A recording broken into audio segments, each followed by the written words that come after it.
નમસ્તે વિદ્યાર્થી મિત્રો, આપણે છે એ અત્યાર સુધી સોલાર ઉર્જા જોઈ. હવે આપણે જોવાનું છે કે સમુદ્રમાંથી જે ઉર્જા મળે છે તે કે એનર્જી ફ્રોમ ધ સી, એટલે કે સમુદ્રમાંથી મળતી ઉર્જા. તો એમાં પહેલું છે એ છે ભરતી ઉર્જા. તો ભરતી ઉર્જા એટલે કે ભ્રમણ કરતી પૃથ્વી પર મુખ્યત્વે ચંદ્ર દ્વારા લાગતા ગુરુત્વાકર્ષણ બળને કારણે.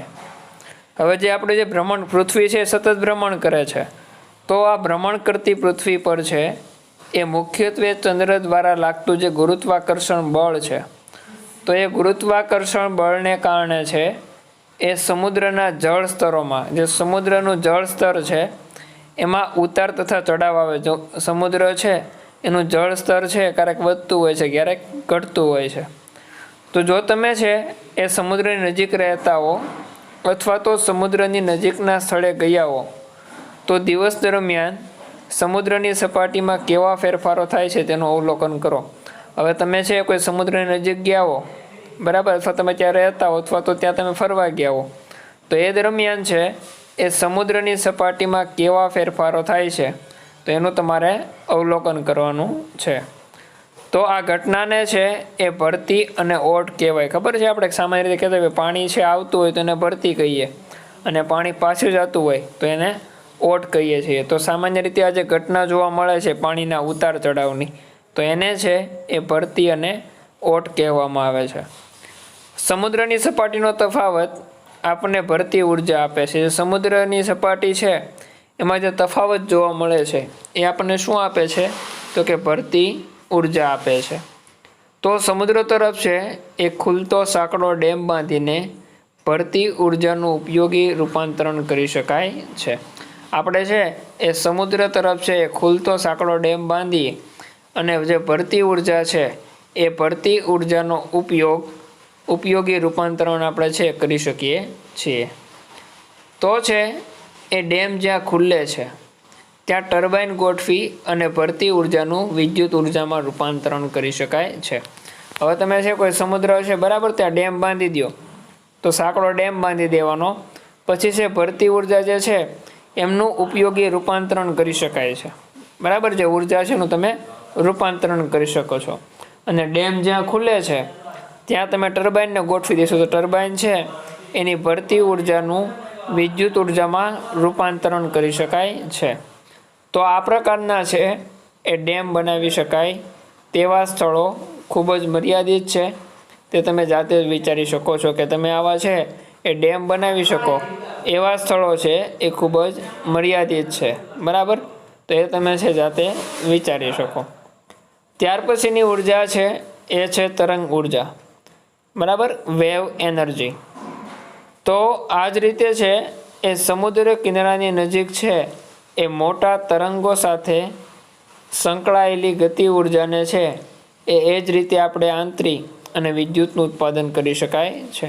કોઈ સમુદ્ર કિનારો છે તો એમની નજીક છે એ મોટા તરંગો છે, એ મોટા તરંગો સાથે સંકળાયેલી જે ગતિ ઉર્જા છે એ ગતિ ઉર્જા છે એને તમે આવી જ રીતે છે એમાંથી વિદ્યુત ઉત્પાદન કરી શકો છો.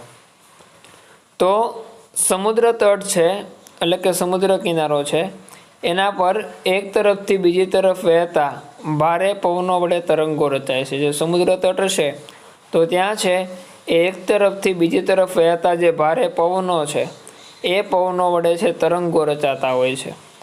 તો એ તરંગો છે એ જ્યાં વધુ તીવ્ર હોય ત્યાં જ તરંગ ઉર્જાનો વ્યવહારિક ઉપયોગ કરી શકાય છે. હવે જ્યાં છે એ તરંગો જ્યાં વધારે તીવ્ર હશે ત્યાં જ તમે છે તરંગ ઉર્જાનો વ્યવહારિક ઉપયોગ કરી શકો છો. તો તરંગ ઉર્જા છે એને આંતરિક અને ટર્બાઇનનું ભ્રમણ કરાવી વિદ્યુત ઉર્જાનું ઉત્પાદન કરી શકે તેવી જુદી જુદી સંરચના વિકસાવવામાં આવી છે. આજે તરંગ ઉર્જા છે એ તરંગ ઉર્જાને તમે આંતરિક અને ટર્બાઇનનું ભ્રમણ કરાવી, બરાબર, ત્યારબાદ છે ટર્બાઇનનું ભ્રમણ એટલે ટર્બાઇનને ફેરવવાનું છે, બરાબર.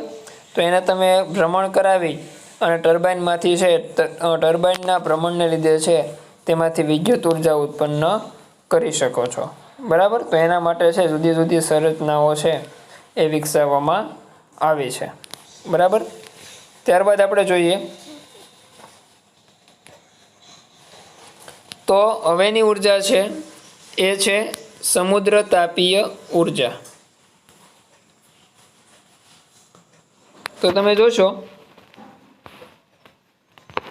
કે સમુદ્ર કે મહાસાગરની સપાટી છે તો એમનું પાણી છે એ સૂર્ય દ્વારા ગરમ થાય છે। હવે કોઈ સમુદ્ર કે મહાસાગર છે તો એમની જે સપાટી છે તો તેની સપાટીનું પાણી છે એ સૂર્ય દ્વારા ગરમ થતું હોય, બરાબર। હવે આખો દિવસ એ સૂર્યનો તડકો એને આવતો હોય તો એ પાણી છે ગરમ થાય છે, તો સૂર્ય દ્વારા છે એ પાણી ગરમ થાય છે।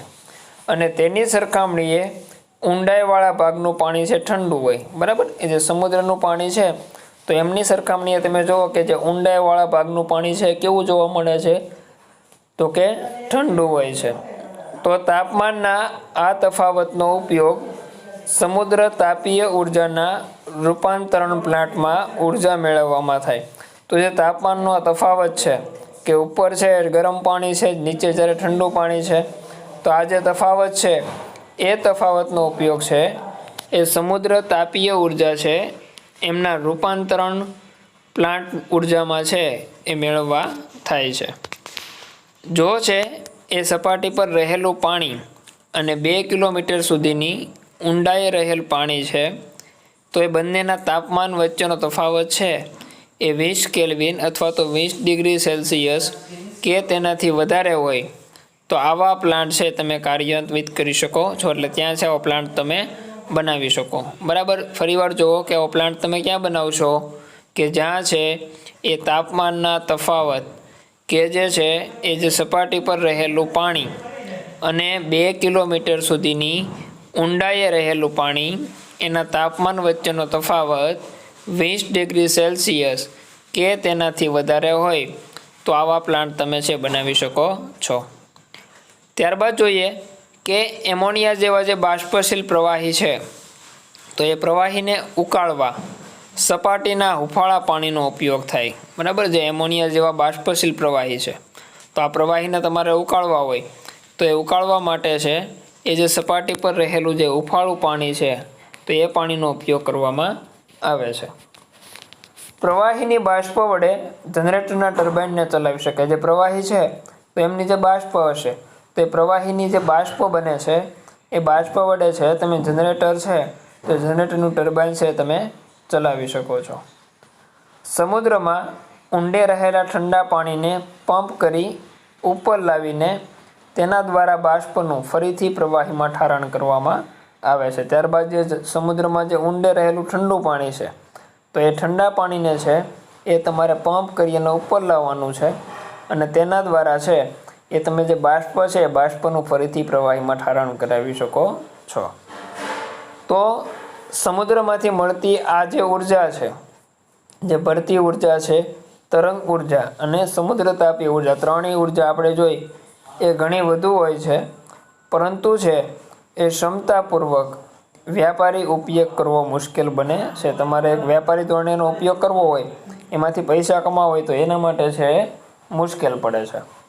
હવે આપણે જોવાનું છે એ છે ભૂતાપીય ઉર્જા। તો પૃથ્વીના પોપડામાં ઊંડે આવેલા ગરમ વિસ્તારોમાં રચાતા પીગળેલા ખડકો ભૂસ્તરીય ફેરફારોને કારણે છે। આપણી જે પૃથ્વીના પોપડામાં છે એ જે ઊંડે આવેલા જે ગરમ વિસ્તારો છે એ ગરમ વિસ્તારમાં જે રચાતા જે પીગળેલા ખડકો છે એ ખડકો છે એ ભૂસ્તરીય ફેરફારોને કારણે જોવા મળે છે। એ છે એ ગરમીના લીધે છે ઉપર તરફ ધકેલાતા હોય છે અને કેટલાક વિસ્તારોમાં તે ઘેરાઈ જાય છે। તો આવા જે વિસ્તારો છે એને ગરમ વિસ્તારો એટલે કે હોટસ્પોટ્સ કહેવામાં આવે છે, જ્યાં છે એ ભૂસ્તરીય જળ આવા ગરમ બિંદુઓના સંપર્કમાં આવે છે ત્યારે વરાળ બને છે, બરાબર। જ્યાં ભૂસ્તરીય જે જળ છે એ આવા ગરમ બિંદુના સંપર્કમાં આવશે અને ત્યારે તે વરાળ બની જશે। ઘણી વખત છે એ આ વિસ્તારમાંથી ગરમ પાણી સપાટી પર કેટલાક સ્થળે બહાર આવે છે। ઘણી વખત એવું બને કે આ જે વિસ્તારો છે એનામાંથી ગરમ પાણી છે એ સપાટી ઉપર કેટલાક સ્થળે છે એ જમીન ઉપર બહાર આવતું હોય, તો આવા સ્થળો છે એને ગરમ પાણીના ઝરા એટલે કે હોટ સ્પ્રિંગ કહેવામાં આવે છે, બરાબર। તમે જોતા એમ કહેતા કે ગરમ પાણીના ઝરા છે બરાબર. તો એ છે એ આ ઘટનાને લીધે ઉદ્ભવે છે. ખડકોમાં આંતરાયેલી ઉષ્માને પાઇપ દ્વારા ટર્બાઇન સુધી લાવવામાં આવે છે અને વિદ્યુત ઉર્જા ઉત્પન્ન કરવામાં વપરાય છે. તો કોઈ પણ ખડકો છે તો એ ખડકોની અંદર જે આંતરાયેલી ઉષ્મા છે એ ઉષ્માને છે એ પાઇપ દ્વારા ટર્બાઇન સુધી લાવવામાં આવે અને તે છે એ વિદ્યુત ઉર્જા ઉત્પન્ન કરવામાં વપરાય છે. ઉત્પાદન ખર્ચ છે બહુ નથી, બરાબર. એનું ઉત્પાદન કરવું એનો બહુ ખર્ચ લાગતો નથી, પરંતુ વ્યાપારી ધોરણે છે એ યોગ્ય હોય તેવા સ્થાનો બહુ ઓછા હોય છે, બરાબર. હવે તમે છે જ્યાં ઉત્પાદન કરી શકો, બરાબર, ભૂતાપીય ઉર્જામાંથી વિદ્યુત ઉર્જા ઉત્પન્ન કરી શકો તો તેવા વિસ્તારો છે ખૂબ જ ઓછા હોય છે જ્યાં આવી ઉર્જા છે વાપરી શકાય.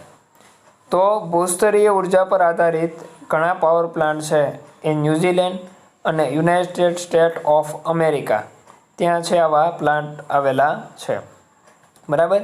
તો જે ભૂસ્તરીય ઉર્જા છે એના પર આધારિત પ્લાન્ટ છે એ ક્યાં આવેલા છે?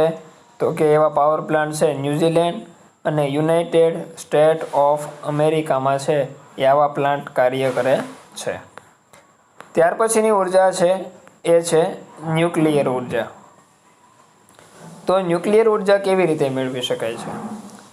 તો ન્યુક્લિયર છે એ ન્યુક્લિયર વિખંડન એટલે કે ફિશન તરીકે ઓળખાતી પ્રક્રિયામાં ભારે પરમાણુ જેવા કે યુરેનિયમ, પ્લુટોનિયમ અથવા થોરિયમ છે તો એમને ન્યુક્લિયસ પર ઓછી ઉર્જા ધરાવતા ન્યુટ્રોનનો મારો ચલાવવામાં આવે ત્યારે તે છે એ બે હલકા ન્યુક્લિયસમાં વિભાજિત થાય છે, બરાબર. હવે જુઓ, હવે જ્યારે ન્યુક્લિયર વિખંડ એટલે કે ફિશન તરીકે જે ઓળખાતી પ્રક્રિયા કરવામાં આવે છે ત્યારે શું થશે? તો કે જે ભારે પરમાણુ છે જેવા કે યુરેનિયમ છે, પ્લુટોનિયમ છે અથવા તો થોરિયમ છે તો એમના જે ન્યુક્લિયસ પર છે એ ઓછી ઉર્જા ધરાવતા હોય એવા ન્યુટ્રોનનો એના ઉપર મારો ચલાવવામાં આવે ત્યારે છે એ તે બે હલકા ન્યુક્લિયસ એના પર તમે છે એનો મારો ચલાવશો ન્યુટ્રોનનો, બરાબર. તો આ જે ભારે તત્વો છે તો એ છે ભારે પરમાણુઓ છે એમાં બે હલકા ન્યુક્લિયસમાં તે વિભાજિત થઈ જશે અને જ્યારે છે એ આવું બને છે ત્યારે જો મૂળ ન્યુક્લિયસનું દળ છે એ બે નિપજ ન્યુક્લિયસના સ્વતંત્ર દળોના સરવાળા કરતાં થોડું વધુ હોય તો વિપુલ પ્રમાણમાં ઉર્જા મુક્ત થાય છે. હવે જ્યારે આવો મારો ચલાવવામાં આવે છે, બરાબર, એટલે એમાંથી શું થશે? તો કે બે હલકા ન્યુક્લિયસ એમાંથી વિભાજિત થઈ જાય છે અને જ્યારે છે એ આવું બને, બે વિભાજિત થઈ જાય ત્યારે છે જે મૂળ ન્યુક્લિયસ છે એ મૂળ ન્યુક્લિયસનું દળ છે એ બે નિપજ ન્યુક્લિયસ છે એમના સ્વતંત્ર દળોના સરવાળા કરતાં થોડુંક વધારે હોય તો છે એ વિપુલ પ્રમાણમાં તેમાંથી ઉર્જા મુક્ત થાય છે. ઉદાહરણ તરીકે જોઈએ તો યુરેનિયમના એક પરમાણુના વિખંડનથી મળતી ઉર્જા કોલસાના એક કાર્બન પરમાણુના દહનથી મળતી ઉર્જા કરતાં 10 મિલિયન ગણી હોય છે, બરાબર.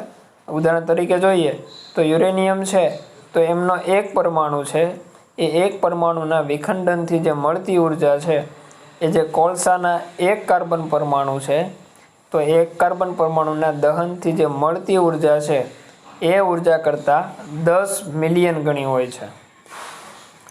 વિદ્યુત પાવર ઉત્પાદન માટે છે એ ડિઝાઇન કરેલ ન્યુક્લિયર રિએક્ટરમાં સ્વયં જળવાતી પ્રક્રિયાનો એક ભાગ આવું ન્યુક્લિયર બળતણ છે, બરાબર. તો જે વિદ્યુત પાવર ઉત્પાદન માટે જે ડિઝાઇન કરેલી જે ન્યુક્લિયર રિએક્ટર છે એ ન્યુક્લિયર રિએક્ટરની અંદર છે એ સ્વયં જળવાતી જે પ્રક્રિયા છે એમનો એક ભાગ છે એ ન્યુક્લિયર બળતણ છે જે છે એ નિયંત્રિત દરે ઉર્જા એમાંથી મુક્ત કરતા હોય છે. આ મુક્ત થતી ઉર્જાનો ઉપયોગ વરાળ પેદા કરવામાં અને પછી વિદ્યુત ઉત્પન્ન કરવામાં થાય છે. તો આ જે મુક્ત થતી ઉર્જા છે તો એનો ઉપયોગ શેમાં થાય છે? તો કે વરાળ પેદા કરવામાં અને પછી છે એ વિદ્યુત ઉત્પન્ન કરવામાં તેનો ઉપયોગ થાય છે.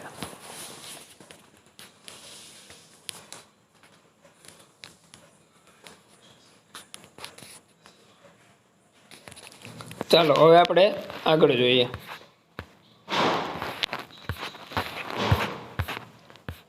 હવે છે એ ન્યુક્લિયર પાવર જનરેટર છે, તો એનો સૌથી મોટો ખતરો એ છે કે ઉપયોગ થયા બાદ એકવાર તમે એનો ઉપયોગ કરી નાખો, પછી ઉપયોગ થયા બાદ છે એ વધેલા ન્યુક્લિયર ઈંધણનો સંગ્રહ તથા નિકાલ કેવી રીતે કરવો, બરાબર. હવે ન્યુક્લિયર પાવર જનરેટર છે એનો સૌથી મોટો ખતરો એ છે કે તમે એનો એકવાર ઉપયોગ કરી નાખ્યો, પછી જે વધેલું ઈંધણ છે, બરાબર, તો એનો તમારે સંગ્રહ કઈ રીતે કરવો અને એનો નિકાલ કઈ રીતે કરવો.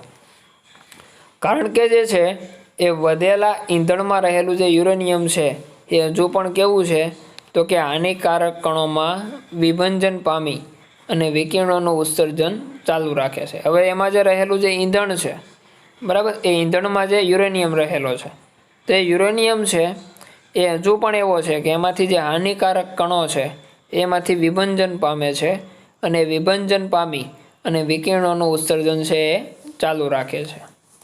જો ન્યુક્લિયર ઈંધણના બાકી બચેલા ભાગનો યોગ્ય રીતે સંગ્રહ કે નિકાલ કરવામાં ન આવે તો છે એ તેના લીધે પર્યાવરણ પ્રદૂષિત થાય. હવે જો એવું બને કે ન્યુક્લિયર ઈંધણનો જે બાકી વધેલો ભાગ છે એમનો છે એ યોગ્ય રીતે સંગ્રહ કે નિકાલ ન કરવામાં આવે તો છે એના લીધે આખું પર્યાવરણ છે એ પ્રદૂષિત થઈ જાય છે. આ ઉપરાંત છે એ ન્યુક્લિયર વિકિરણોના અકસ્માત આકસ્મિક સ્ખલન એટલે કે લીકેજનો ખતરો પણ રહેલો છે. હવે આ જે ન્યુક્લિયર વિકિરણો છે, બરાબર, તો એના લીધે છે અકસ્માત થઈ શકે, આકસ્મિક એમાં કંઈ લીકેજ થાય તો એ પણ છે ખતરો ઉદ્ભવી શકે. ન્યુક્લિયર પાવર પ્લાન્ટ છે એ સ્થાપિત કરવાનો મોટો ખર્ચ, વાતાવરણ પ્રદૂષિત થવાનું મોટું જોખમ, બરાબર, એક તો એનો ખર્ચ વધારે થાય, બીજું તો કે એના લીધે વાતાવરણ પ્રદૂષિત થાય તો એનું જોખમ ઊભું રહે. પછી યુરેનિયમની મર્યાદિત ઉપલબ્ધતા, પૂરેપૂરો યુરેનિયમ છે વધારે માત્રામાં મળે અને મર્યાદિત માત્રામાં મળે તો એમના લીધે છે એ ન્યુક્લિયર ઉર્જાનો મોટા પાયા પરનો ઉપયોગ શક્ય બનતો નથી. એના લીધે શું થાય તો કે જે ન્યુક્લિયર ઉર્જા છે એનો મોટા પાયા પરનો ઉપયોગ છે શક્ય બનતો નથી. ન્યુક્લિયર પાવર સ્ટેશનની રચના પૂર્વે ન્યુક્લિયર ઉર્જાનો ઉપયોગ પ્રથમ તો વિનાશ માટે કરવામાં આવ્યો હતો. આ જે ન્યુક્લિયર પાવર સ્ટેશન છે એની રચના થઈ એ પહેલાં છે એ ન્યુક્લિયર ઉર્જાનો ઉપયોગ છે એ પહેલાં તો વિનાશ કરવા માટે છે કરવામાં આવ્યો હતો. ન્યુક્લિયર હથિયારમાં થતી શૃંખલા વિખંડન પ્રક્રિયા તથા નિયંત્રિત ન્યુક્લિયર રિએક્ટરોમાં થતી પ્રક્રિયામાં ભૌતિક વિજ્ઞાનના સમાન સિદ્ધાંત છે. જે ન્યુક્લિયર હથિયારમાં જે થતી શૃંખલા એટલે કે જે ચેન છે એની જે વિખંડન પ્રક્રિયા તથા જે નિયંત્રિત ન્યુક્લિયર રિએક્ટરોમાં થતી પ્રક્રિયા છે એમાં ભૌતિક વિજ્ઞાનના સમાન એક સરખા સિદ્ધાંત છે બંનેમાં, પરંતુ બંને પ્રકારના સાધનોની રચના છે એ સંપૂર્ણપણે એકબીજાથી જુદી છે, બરાબર. તો આપણે જોયું ન્યુક્લિયર વિશે. હવે આપણે જોવાનું છે કે પર્યાવરણ વિષયક પરિણામો. તો પર્યાવરણના વિષયમાં છે કેવા પરિણામો ઉદ્ભવે છે તો એ આપણે જોવાનું છે. તો આગળના વિભાગમાં આપણે છે એ ઉર્જાના વિવિધ સ્ત્રોતો વિશે અભ્યાસ કર્યો. કોઈ પણ ઉર્જાનો સ્ત્રોત છે એ પર્યાવરણને કોઈને કોઈ રીતે વિક્ષેપિત કરે છે, એટલે પર્યાવરણને છે કોઈને કોઈ રીતે નુકસાન કરે છે. તો આપેલ પરિસ્થિતિમાં જ્યારે આપણે છે એ ઉર્જાના સ્ત્રોતની પસંદગી કરીએ છીએ ત્યારે તે નીચે પ્રમાણેના પરિબળો પર આધાર રાખે. આપણે કોઈ પણ ઉર્જાના સ્ત્રોતની પસંદગી કરીએ ત્યારે તેને છે જે પરિબળો આપેલા છે એના પર એનો આધાર રહે છે. સ્ત્રોતમાંથી ઉર્જા પ્રાપ્ત કરવાની સરળતા, બરાબર, સરળ રીતે કોઈ પણ છે એ સ્ત્રોતમાંથી આપને ઉર્જા પ્રાપ્ત થતી હોવી જોઈએ. સ્ત્રોતમાંથી ઉર્જા પ્રાપ્ત કરવામાં આર્થિક ફાયદો, કોઈ પણ સ્ત્રોત છે એમાંથી ઉર્જા પ્રાપ્ત કરવી હોય તો એમાં આપણે આર્થિક ફાયદો થતો હોય. ઉપલબ્ધ સાધનોની કાર્યક્ષમતા, જે સાધનો છે ઉપલબ્ધ એ કેવી એની કાર્યક્ષમતા છે એ પણ મહત્ત્વનું છે.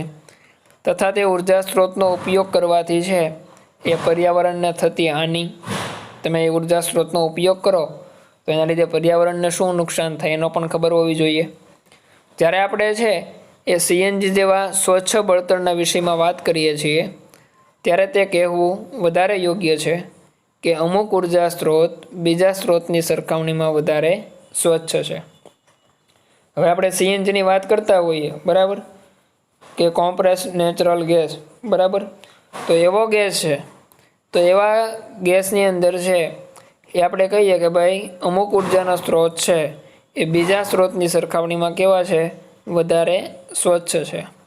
તો આપણે પહેલાં જોઈ ચૂક્યા છીએ કે અશ્મિભૂત બળતણના દહનથી હવા પ્રદૂષિત થાય. આપણે પહેલાં એવું જોઈએ કે ભાઈ અશ્મિભૂત બળતણનું તમે દહન કરો તો એના લીધે છે હવા છે પ્રદૂષિત થાય છે. કેટલાક કિસ્સાઓમાં સોલાર સેલ જેવા ઉપકરણોનો ઉપયોગ ખરેખર પ્રદૂષણ મુક્ત હોય છે. કેટલાક કિસ્સામાં એવું બને કે સોલાર સેલ જેવા ઉપકરણો છે તો એમનો ઉપયોગ છે ખરેખર કેવો બને છે? તો કે પ્રદૂષણ મુક્ત હોય. પરંતુ એવું બની શકે કે તેવા ઉપકરણોની રચનાથી પર્યાવરણને નુકસાન પહોંચતું હોય. પરંતુ એવું પણ બની શકે કે છે એવા ઉપકરણો છે તો કે એમની રચનાથી છે પર્યાવરણને નુકસાન પણ પહોંચતું હોય. તો આ વિષયમાં છે એ સતત સંશોધન થઈ રહ્યા છે તથા તેવી ટેકનોલોજી વિકાસનો પ્રયાસ કરવામાં આવી રહ્યો છે કે જે વધારે સમય સુધી કાર્ય કરી શકે તથા સમગ્ર કાર્યકાળમાં છે ઓછું નુકસાન પહોંચાડે. તો કે આ આપણે જે પર્યાવરણને નુકસાન પહોંચે છે તો એના આધારે છે એ એવી ટેકનોલોજીનો પણ વિકાસ થવા માંડ્યો છે, એનું પણ સંશોધન શરૂ થઈ ગયું છે કે વધારે સમય સુધી છે કોઈ ઉર્જાનો સ્ત્રોત કાર્ય કરી શકે અને સમગ્ર કાર્યકાળમાં છે એ ઓછું નુકસાન પહોંચાડે. તો કોઈ ઉર્જા સ્ત્રોત છે એ આપણા માટે ક્યાં સુધી રહેશે? તો આપણે અગાઉ જોયું કે અશ્મિગત બળતણો પર આપણે છે એ લાંબો સમય નિર્ભર રહી શકશું નહીં, બરાબર. જે અશ્મિભૂત બળતણો છે એના પર આપણે છે લાંબો સમય એના પર નિર્ભર રહી શકશું નહીં. તો આ પ્રકારના સ્ત્રોત કે જે કોઈને કોઈ દિવસે સમાપ્ત થઈ જશે તેને ખૂટી જાય તેવા અથવા તો પુનઃ અપ્રાપ્ય સ્ત્રોત કહેવામાં આવે છે. તો આ પ્રકારના સ્ત્રોત જે અશ્મિભૂત બળતણ છે તેવા સ્ત્રોત કે જે છે એ કોઈને કોઈ દિવસે, આજ નહીં તો કાલે એ સમાપ્ત થઈ જશે અથવા તો ખૂટી જશે, તો તેવા અથવા તો પુનઃ અપ્રાપ્ય સ્ત્રોત એને કહેવામાં આવે છે. આનાથી વિરુદ્ધ જો આપણે લાકડા સળગાવવા કપાતા વૃક્ષોનો ઉછેર કરી જૈવદ્રવ્ય ઉર્જાનો યોગ્ય માત્રામાં પ્રબંધ કરીએ તો આપણને છે એ અચળ દળે ઉર્જા મળતી રહેશે. આ સિવાય આપણે જોઈએ તો આપણે લાકડા સળગાવવા જે કપાતા વૃક્ષો છે એનો ઉછેર કરી અને જૈવદ્રવ્ય ઉર્જાનો ઉપયોગ માત્રામાં પ્રબંધ કરીએ, બરાબર, એનું વ્યવસ્થાપન કરીએ તો આપણને છે એ અચળ દરે છે ઉર્જા મળતી રહેશે. તો આવા ઉર્જા સ્ત્રોત કે જેનું પુનઃ ઉત્પાદન શક્ય છે, બરાબર, એવા ઉર્જાના સ્ત્રોત કે જેનું આપણે ફરીવાર ઉત્પાદન કરી શકીએ તો તેવા સ્ત્રોતને પુનઃ પ્રાપ્ય સ્ત્રોત કહેવાય. અને જે ઉર્જાનો સ્ત્રોત છે એ એકવાર ખાલી થઈ ગયા પછી ફરીવાર મેળવી શકતા નથી, જે સમાપ્ત થઈ જવાના છે, જે ખૂટી જાય તેવા સ્ત્રોત છે એને પુનઃ અપ્રાપ્ય સ્ત્રોત કહે છે. આપણા છે એ પ્રાકૃતિક પર્યાવરણમાં છે એ પુનઃ પ્રાપ્ય ઉર્જા ઉપલબ્ધ છે. આપણું જે પર્યાવરણ છે તો એની અંદર છે એ પુનઃ પ્રાપ્ય ઉર્જા છે એ ઉપલબ્ધ છે. તો આ ઉર્જા છે એ ઉર્જાની સતત અથવા આવર્તીય ધારાઓના રૂપમાં અથવા તો ભૂમિગત ભંડારોમાં છે એ એટલી વિશાળ માત્રામાં સંગ્રહિત છે કે તેમાંથી વાપરી શકાય તેવી ઉર્જા ખેંચવા છતાં ભંડાર ખાલી થવાની સંભાવના છે એ વ્યવહારિક દ્રષ્ટિએ ન ગણીએ, એટલે ગણી ન શકાય એવી છે. આપણી જે પૃથ્વી છે, બરાબર, તો આપણી જે અંદર છે આપણી જે ભૂમિ છે એ ભૂમિના ભંડારો એટલા બધા વિશાળ છે, એ વિશાળ માત્રામાં સંગ્રહિત થયેલા છે કે તેમાંથી આપણે વાપરી શકાય તેવી ઉર્જા ખેંચવા છતાં ગમે એટલી આપણે ખેંચશું છતાં પણ છે ભંડાર ખાલી થવાની સંભાવના છે બહુ રહેતી નથી, બરાબર. તો આવા સ્ત્રોતો છે એ પુનઃ પ્રાપ્ય સ્ત્રોતો છે. તો આજે આપણે છે એ આ ચેપ્ટર અહીંયા પૂરું કર્યું. આવતા લેક્ચરની અંદર આપણે છે આગળનું ચેપ્ટર જોશું, બરાબર.